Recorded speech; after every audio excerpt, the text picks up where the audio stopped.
আম্মু তুমি কি আমাকে ছোটবেলা কুড়াইয়া পাইছো?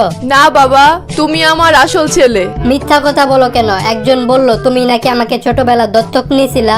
ওরে বাবা, দত্তকে যদি নিতাম তাহলে একটু ভালো দেখেই নিতাম।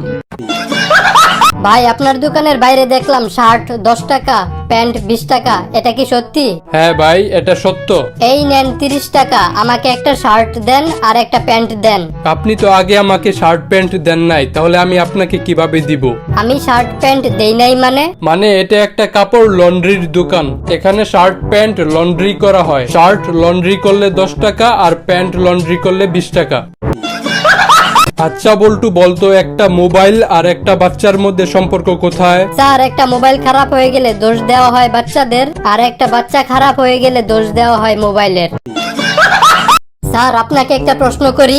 যদি ভালো প্রশ্ন হয় তাহলে কর। বলেন তো মানুষের কুকড়া চুল সব থেকে বেশি কোন জায়গায়? ওই হারামজাদা, তুই দেখি কখনো ভালো হবি না। তুই খালি আমারে সবসময় উল্টা পাল্টা প্রশ্ন জিজ্ঞাসা করস। আপনি খালি নেগেটিভ ভাবেন। এটার উত্তর হবে আফ্রিকাতে, কারণ আফ্রিকায় মানুষের কুকড়া চুল সব থেকে বেশি।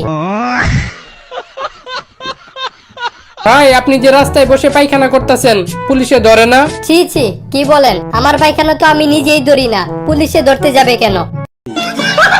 বলো তো বাবা, আব্বু। আম্মু।